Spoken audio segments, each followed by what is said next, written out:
I want to thank you for being here. My name is Matt. I'm one of the teaching pastors here and lead pastor of Outward Church. Just a couple of things this morning. We just began supporting Aaron Nebriha, church planter in Charleston, South Carolina. City Life Charleston is the name of the church there, and they are on a retreat this weekend with their core team, with the people that are helping them plant and start this church that's going to be in Charleston, South Carolina. Aaron is a good friend of mine. I'm super excited about him finally beginning this. He's been talking about doing something along these lines for many years now, so I'm excited about that. And just if you think of them, could you just be praying for them as they're getting started and on their retreat this weekend. In addition to this, we have a soccer camp that begins on August 29th.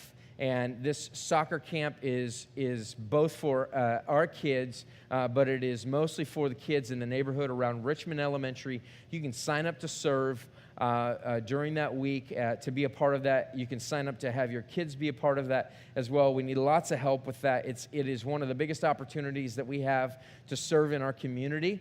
And we count this as a serious thing to be a part of this. I'm really asking you that if you claim to be a believer in Jesus Christ, and that if you're a part of Outward Church, if you love the vision of Outward Church, which is in essence to be outward, to live outside of ourselves, to be people who are loving Jesus and living outward as a result, that you would be a part of this as well. This is the manifestation of the vision that God has given us to be salt and light, to serve our community, and to show them who Jesus is in our community by serving them. And so would love to have you be a part of that. And also, just before I forget, we have a storage unit that's just a couple blocks away from here, over off of Broadway, and I brought my big ugly truck. If you drove through the parking lot, you saw that, and that is the infamous dump truck that I purchased some time ago on Craigslist for a great deal, but have had quite a few repairs on, so that's besides the point. But in any case,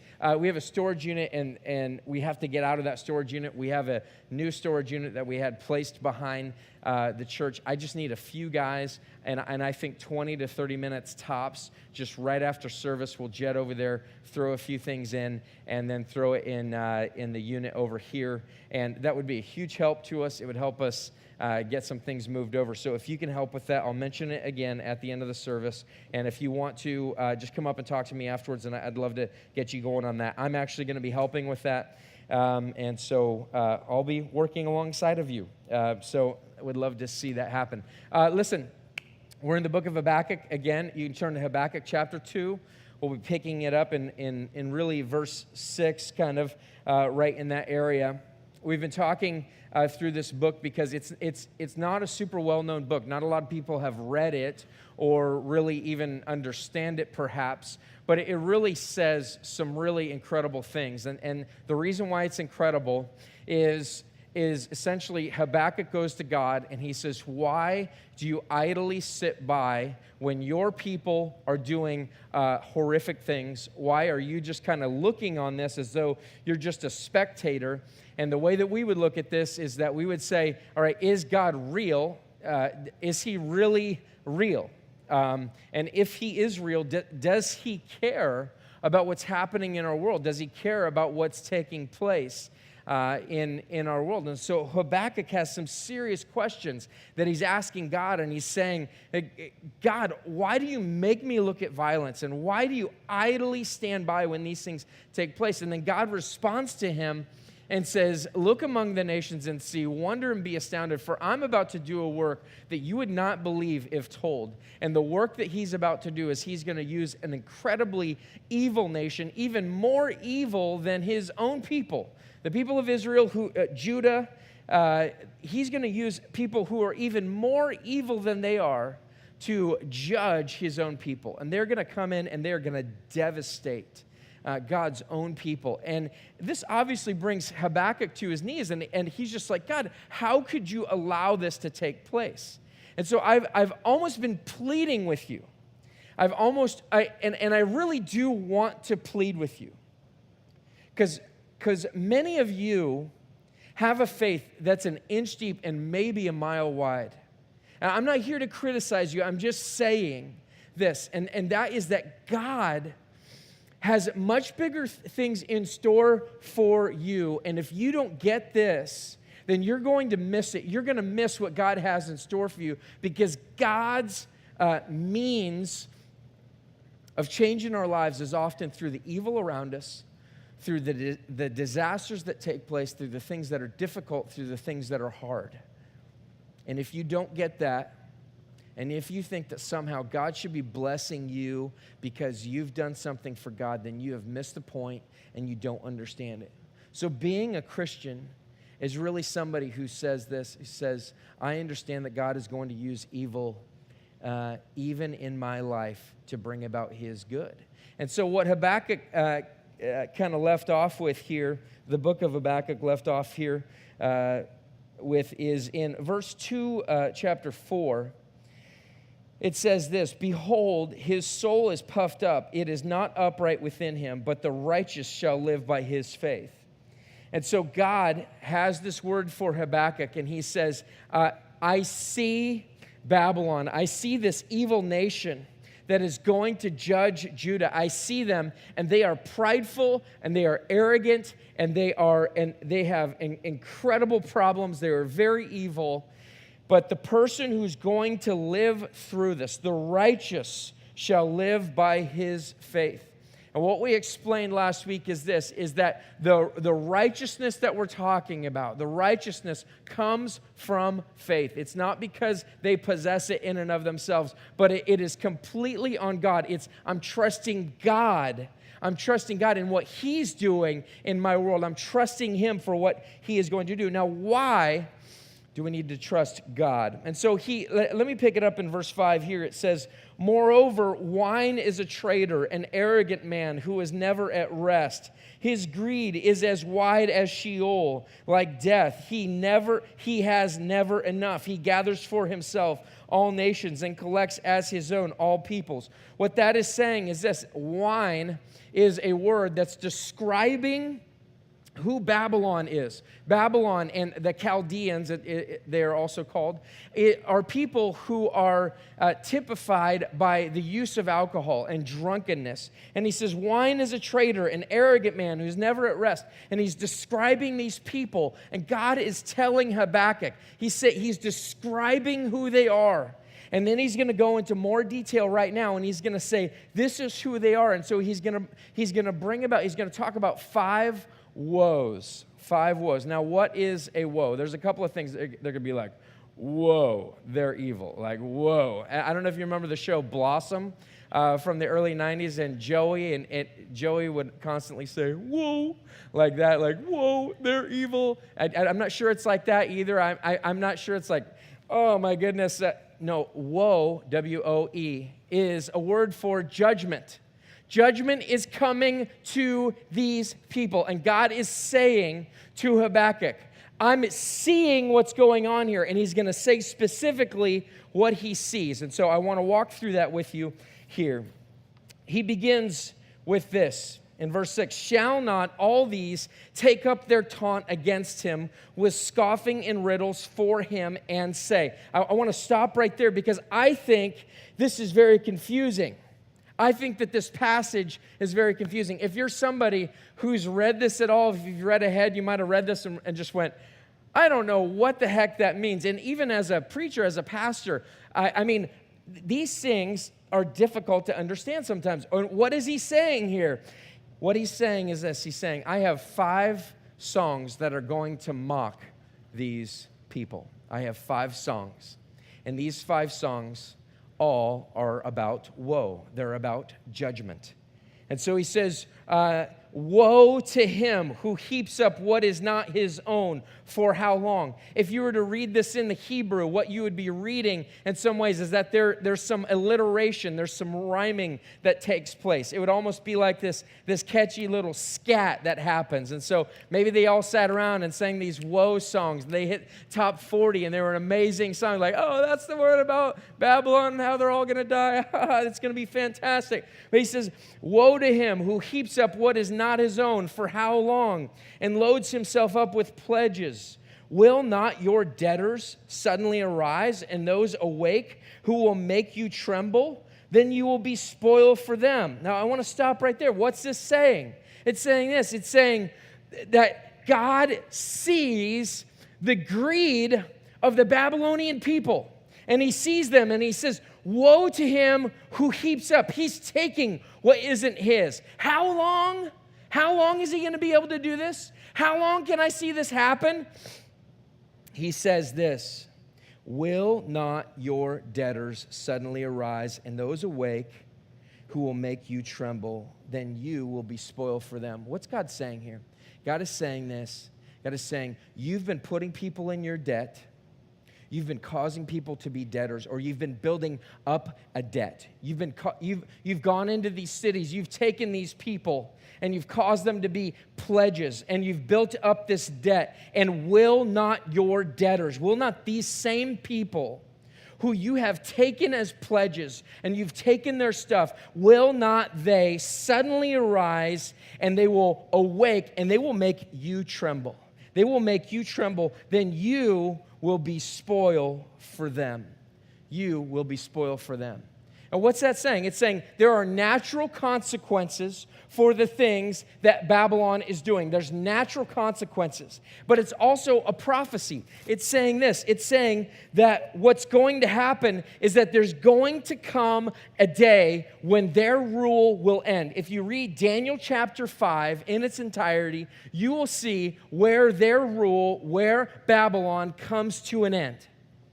And it's very swift. And it comes as a result of mocking God. They take all of the gold instruments, the things from the temple of God that they had carried off into exile. And they're having this party. And the king says, hey, bring all those cups and all those instruments that are meant for the worship of God, and let's drink and let's party. And you can imagine what's taking place in this drunken orgy of a party that's happening. And they're drinking and all of this stuff, and then all of a sudden, the king sees this hand writing on the wall. It's where we get the expression, we can see the writing on the wall. The end is near. The end is near, basically, is what he says. And he says, because you have plundered many nations, all the remnant of the people shall plunder you. These people are going to come after you. They're going to come after you, and they're going to plunder you. And why is that? For two reasons. For the blood of man and violence to the earth, to cities and all who dwell in them. Now, what does God care about here with these people? What does God care about what's taken place? God cares that he's gone in, that these people, that Babylon have taken things. They've put people in their debt. They have charged them heaps of money. They've taken things from them. And he says, not only are you going to receive natural consequences, but you're going to receive consequences from me. And in addition to that, he's going to say, for the blood of man and violence to the earth. Now, think of those two things. What's he talking about? Well, first of all, they would go in and they would kill many of the men, especially the useless people that they didn't think could do anything. They weren't craftsmen. They didn't have any special gifts or anything like that. And so they would kill them off. They would take advantage of the women. They'd do whatever they wanted to the children, put them into slavery. They would take all of their stuff, and then they would go through and they would cut down the lumber. They'd cut down the logs, and they'd haul that off. And I'll talk more about that in just a second. And God cares about this. God cares about the blood that was shed. God sees that these people were murdering. In addition to that, God sees the violence to the earth. God sees the violence to the earth. Now, people who are Christians, oftentimes who have a conservative viewpoint politically, oftentimes we don't take seriously violence to the earth. Especially if you're Christian and you have a end times viewpoint, which often says it's all going to be burned up anyway. And so why should we really care about that? But God cares. God sees what took place by these people, how they'd chop down all of these huge logs and they would carry them off. And God sees how they'd go through and they'd salt the ground so that nothing could grow there again, and how they purposefully were violent, not just towards the men, not just towards the environment, but even towards the animals. They would just kill all of them. God cares about that. Now, why is that important? Why should you care? Because God cares infinitely more than you do about the people that are dying. God cares infinitely more than you do about the way that our earth is treated with impunity. Saying, God's not going to care. Who cares? I'll do whatever I want, whenever I want, however I want to do it. But God sees it, and God judges it. Look at the next passage here. Verse 9. Woe to him who gets evil gain for his house, to set his nest on high, to be safe from the reach of harm. You have devised shame for your house by cutting off many peoples. You have forfeited your life, for the stone will cry out from the wall, and the beam from the woodwork respond.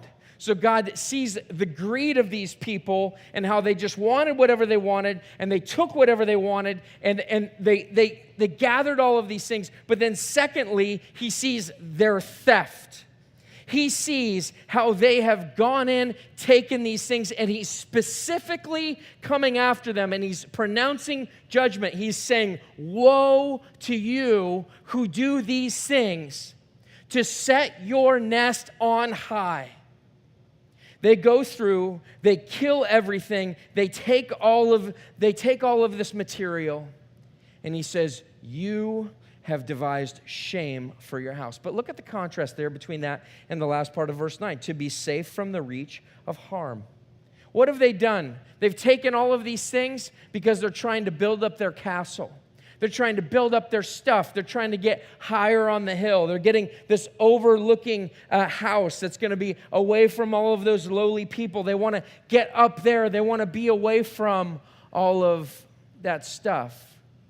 And he says, you have devised shame for yourself, because the way that you got that is by cutting off many peoples.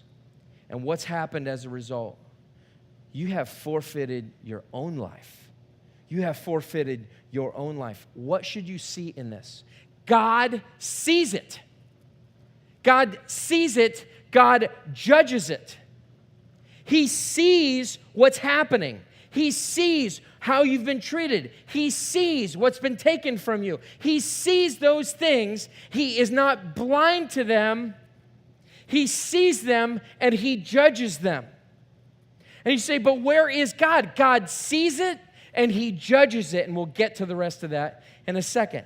You forfeited your life. And he says, the stone will cry out from the wall, and the beam, not the bee, they didn't steal any bees, but they stole beams from the woodwork, will respond. He's saying, the houses that you've built, with the stuff that you have taken, the rocks and the beams, they're going to cry out against you, and they're going to accuse you. They're going to say what's true. God sees it. God judges it. Woe number 3. Woe to him who builds a town with blood and founds a city on iniquity. What's he saying here? He's saying those people who would go through and they would kill people with impunity and say, these people don't matter and these people do. These people don't matter, and so I'm just going to kill them. Or they're trying to build these incredible structures, and so they're using this slave labor from Judah and from all of these other countries that they've captured, and people are dying right and left. There was no OSHA back in that day making sure that things were going well, nor did they care. They founded a city with blood and on iniquity. Verse 13, behold, is it not from the Lord of hosts that peoples labor merely for fire, and nations weary themselves for nothing? Now, this is a big statement. What did that just say? This is one of the toughest things you might ever hear in church. Is it not from the Lord that these people have done this? Is it not from the Lord of hosts that peoples labor merely for fire? What is that saying? It's saying this. God not only sees it, God not only judges it, but God is sovereign over it. And he has purposed that these people who are doing evil are laboring merely for fire. The word fire there means this. It means nothing. It means ashes. They're laboring for fire. They are putting kindling under their own destruction. They're heating up the fire that they are in themselves. They will burn themselves up by gaining things in this way, by building a town with blood.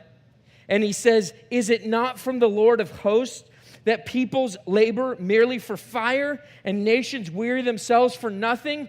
And what that's saying is this, is that God not only sees it, God not only judges it, but God is sovereign over it. And you might say, how can God be sovereign over the murdering, over the killing, over all of these things and just sit there and watch it happen? Verse 14, for the earth will be filled with the knowledge of the glory of the Lord as the waters cover the sea. God not only sees it, God not only judges it, God's not only sovereign over it, but God will use it ultimately for his glory. God will use it ultimately for his glory. Why do you need faith? Go back to verse 4. Why do you need faith? Behold, his soul is puffed up. It is not upright within him, but the righteous shall live by his faith. Why do you need faith? How do you make it through these circumstances and just go, God, I don't know why you would allow this to take place? You make it through with these statements. God uses the futility of these people and the things that they're doing. He's using it. They are heaping up judgment for themselves. And he is sovereign over that. And he will ultimately and finally use it to be glorified. I don't know how he will do it, but he will ultimately use it to be glorified. And what does that mean? It means this, that he would have renown, that the entire world would know him and would have knowledge of him. That they would look at him and say, you're incredible. That you can take the worst things in the world and use them for your greatest good. And you might say, I don't know how why is God using me that way? Why is God using our world that way? How can he do this? Because he's God and I'm not. And the only way to make it through this is by faith. Because the righteous shall live by his faith.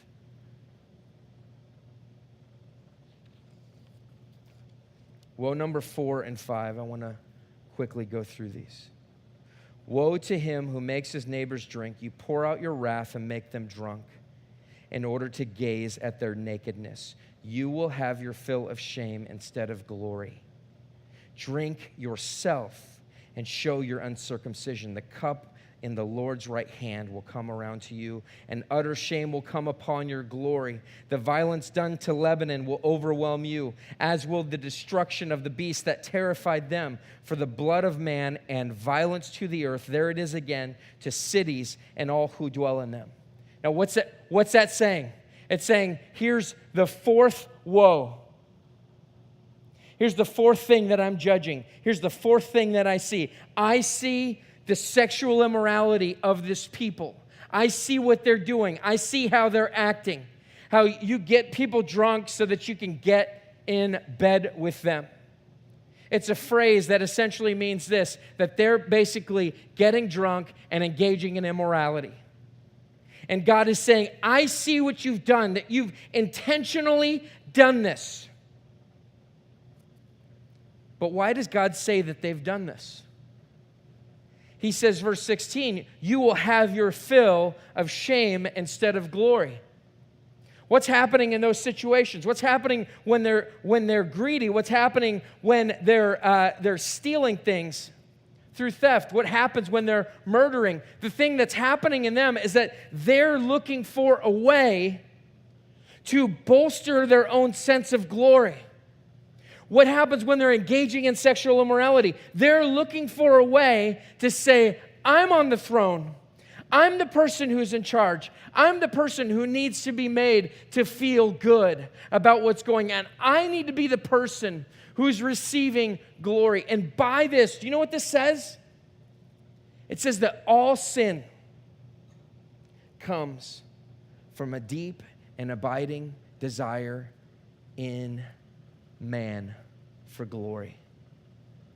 But God says this, you will have your fill of shame instead of glory. Well, why is that?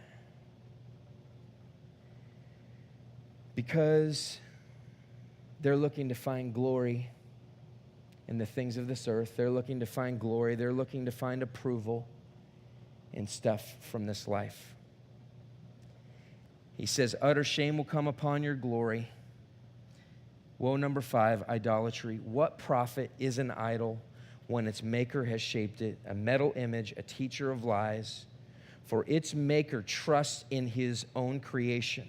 When he makes speechless idols, woe to him who says to a wooden thing, awake, to a silent stone, arise. Can this teach? Behold, it's overlaid with gold and silver, and there's no breath at all in it. Our desire for glory, Babylon's desire for glory, is rooted in idolatry.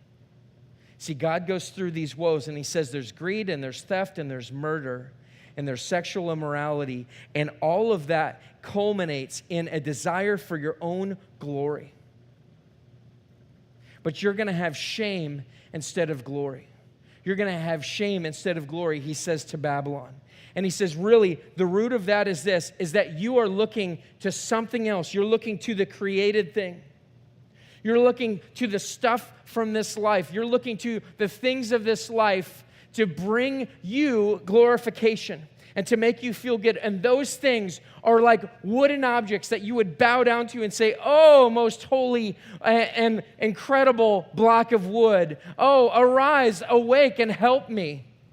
Or to a piece of metal and say, I really want you to serve me. How absurd would it be if you and I actually bowed down before something like that and said, I want you to serve me and to help me come alive and help what in my life and my things. But God is saying that is the equivalent of what they're doing. That is what they're doing, and that's the equivalent of what we are doing. And so what do we have? We have God sees evil, God judges evil, God is sovereign over evil. God uses evil for his glory. But you know what this also means? The evil isn't out there. The evil isn't just in Chaldea with the Babylonians. The evil is not just that person who's affected you. The evil is in me. The evil is in you. The evil resides in my heart. So when we look at these verses and we say, yeah, God, pronounce woe over them. Tell them that they're in trouble. Yes, God sees it. Yes, God judges it. Yes, God is sovereign over it. Yes, God will get glory and he will shame the sinners. When we see that, you know what else that does? That implicates me and you. God sees my evil. God judges my evil. God is sovereign over the evil deeds that I do and that I've done. God will use it ultimately for his glory.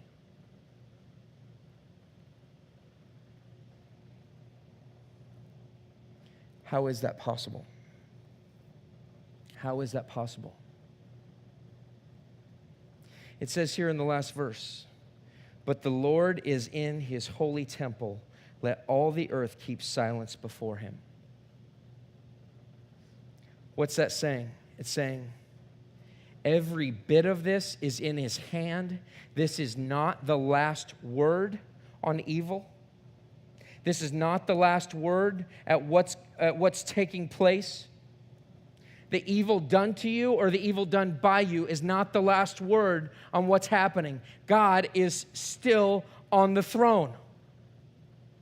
God is still on the throne. He's still in control. And what he's saying to you and I is he's saying this. He's, let all the earth keep silence before him. There's this sense of awe and reverence to say, he's on the throne. What he says about me, what he says about Babylon, what he says about Judah, what he says about these things is true. He's the one that's on the throne. And so when he says, I see your evil, I see what's going on there, I'm going to judge it, that's got to bring this level of like, what am I going to do? Because God's wrath is coming to me. What's he say to these sexually immoral Babylonians? You will have your fill of shame instead of glory. Drink yourself and show your uncircumcision. The cup in the Lord's right hand will come around to you. The cup in the Lord of hosts' right hand. What is that cup? It's the cup of wrath. It's the cup of wrath. And that cup is not a good cup. It is not good. Because it means this, if I'm happy that God sees the evil that's been done to me, if I'm happy that he sees that because he's on the throne, he can see that, he can judge it, then that means that he sees me, he judges me, he's sovereign over me, and he can use it. How does he use it? How does he use it? 1 Peter 2:6 says this, for it stands in Scripture, behold, I am laying in Zion a stone, a cornerstone, chosen and precious, and whoever believes in him will not be put to shame. Peter says this, I'm looking back to Old Testament, and I'm seeing this, that God's plan all along was this, is that Jesus is going to be laid, he's going to be a cornerstone. And I'm laying him down, and what's going to happen is this, is that everyone who believes in him will not be put to shame. Remember what 2:4 says in Habakkuk, the righteous shall live by his faith. What are we talking about? That God sees evil, he judges the evil, and what he has is wrath to pour out for us to drink. And that's what he has for us unless he does something, because he's on his throne and he's ruling and he's reigning. So what's got to happen? What's got to happen is this, is that he's got to lay a cornerstone, chosen and precious, and he's got to lay this person, Jesus Christ, who is God in the flesh. And when we believe in him, we will never be put to shame. Never be put to shame. The answer to all the evil in the world, the answer to my evil in the world, the answer to the judgment that's coming is ultimately and finally this, that God will take care of all of it on the cross of Jesus Christ. It says in Hebrews 12, it talks about all of these witnesses, these people who endured all of this pain and all of this suffering and all of the things that they went. He says, therefore, since we are surrounded by so great a cloud of witnesses, let us also lay aside every weight and sin which clings so closely, and let us run with endurance the race that is set before us, looking to Jesus, the founder and perfecter of our faith, who for the joy that was set before him endured the cross, despising the shame, and is seated at the right hand of the throne of God. What does that mean? What is it saying? It's saying this. It's saying that the way to faith, the way that people who are evil and know it, the way that people who are evil and know it, and they see, like, God knows what's going on in my life. He sees that I've been greedy. He sees that I've been a thief. He sees that I've been sexually immoral. He sees that maybe I haven't killed anybody, but I've hated my brother, and it's the same as murder in God's eyes. He sees it. He sees it. I'm an idolater. He sees it. God's made a way.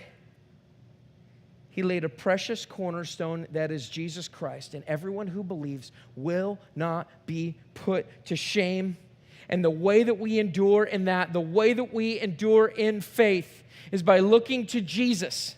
He's not just somebody that we trust in, but He's the founder. He's the one who started this. He's the one who began it. The founder and the perfecter of our faith. He's continually perfecting us. He's saying, trust in me, hope in me. Don't be an idolater. Don't be somebody who's trusting in money or big houses or your own power or sexual immorality or your sexual identity. Don't trust in those things. Look to Jesus, the founder and the perfecter of our faith, who for the joy that was set before Him endured the cross, despising the shame. And that essentially says this: why did Jesus go to the cross? It was ultimately and finally for the glory of God, but the joy that was set before Him was you. What does He get when He goes to the cross? He gets you. He purchases you with His own blood. The joy that was set before Him was you. And when He went to that cross, do you know what He did? He took on every bit of your shame, the shame for any sexual immorality. He took on the shame of everything that you've ever stolen. He took on the shame of the greed that you have in your life. He took on the shame of everything. He took on the shame of everything that you have ever done, everything that you're doing right now, and everything that you will ever do again. He took on your shame, and He gives you His righteousness. And do you know why He can do that? Because He's sitting at the right hand of the throne of God. But the Lord is in His holy temple. Let all the earth keep silence before Him. There's two ways that you can stand before the throne of God. You can stand there in fear because of your shame, or you can stand there in faith because of the glory of God that's happening in and through your life because of what Jesus has done on the cross. Those are the only two ways. Before you look at your Babylon and say, you people are evil, you've got to turn that finger back around and say, but wait a minute, I am evil, and He saved me. Who do you have an issue with? Who do you have an issue with right now? Who will you not let go? You will not let them off the hook.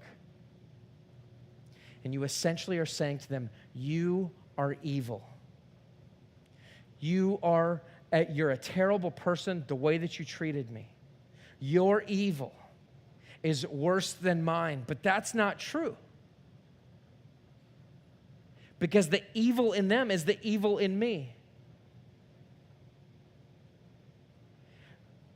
Most marriages, when they get to a point where they can't keep going, they can't survive through what's happening, and they're fighting with each other all the time, and they're deadlocked. They just keep fighting, they keep fighting, they keep fighting.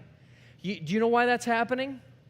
It's because you have two people in a marriage, and both of them are saying, it is about my glory. I want glory. And the wife is often saying, I want glory. And I want my husband to glorify me through his love towards me. And the husband is saying back, I want glory, and I want my wife to glorify me through her respect of me. And you can both sit there and say, you know what, you're the problem in this marriage. You're the one who brings evil to this. But the problem is not that. The problem is this, that both of you have evil inside of you. And when I preach it at weddings, I often say this, that if you're trying to have a good marriage simply so that you can be happy, so that things can go well for you, it is motivated by selfishness from the moment that you say, I do. So don't go after a good marriage so that you can be happy. The only reason why you can have a good marriage is because of the gospel of Jesus Christ and how that glorifies God. What does Paul say to husbands? Husbands, love your wives, not so that you have a good marriage. Husbands, love your wives as Christ loved the church.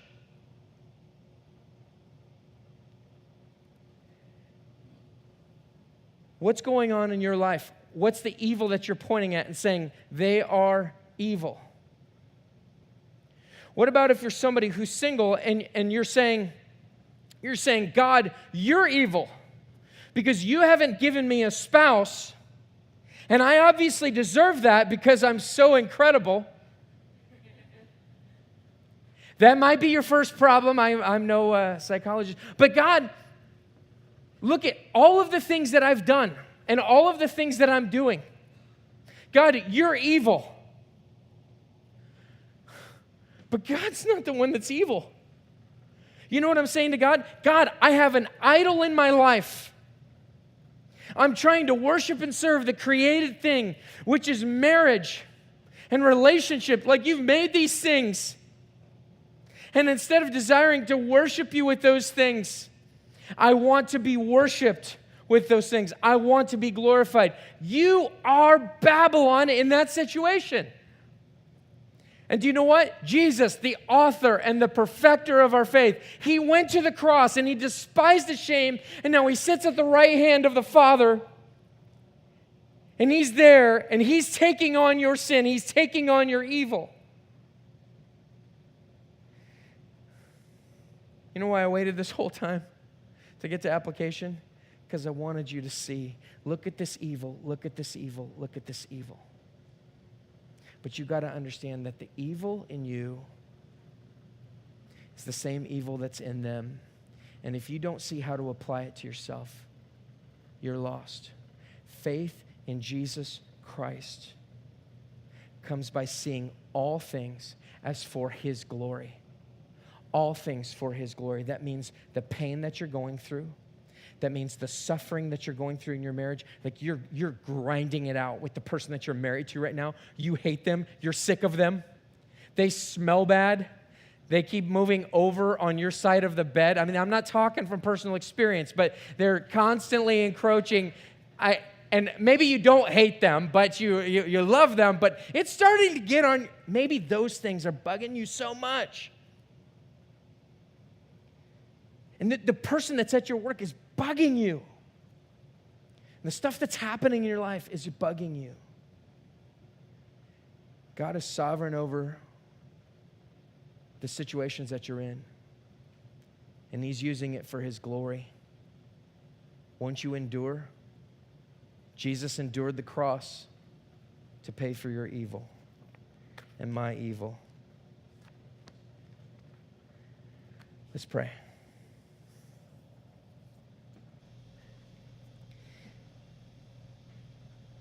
Lord God, I'm praying so much that this message that is, I think, is really hard to hear, that's really just communicating that we are, every one of us, an evil person. How many people probably came in not hoping to hear that they are evil, but God, it is only in and through that understanding that they can have humility and therefore work with life the way that you intended it to be worked with. So Lord, we pray for a new and a real understanding, God, that you would give to us. Lord, we thank you for what you've done in our lives. Lord, I'm praying for those that are here this morning that are really dealing with suffering, and this message is particularly difficult. There's somebody in their life that has hurt them so deeply. Lord, I don't even know the level of hurt because I have not experienced that before. But Jesus, you have on the cross. God, you know what's going on. You not only see evil, but you see suffering. You see the people that have suffered through this. And God, you care deeply. You care deeply. Lord, the consolation that we have is that you will finally and eternally make all things good. All things will be for your glory, and you will wipe away every tear from every eye. And there will be no more crying, and there will be no more pain, because you will be our God, and we will be in the midst of your presence. So God, we look forward to that day. We look forward to eternity with you as our great consolation for a life filled with pain and evil and suffering. God, I pray that we can believe that by faith. It's in your name we pray. Amen.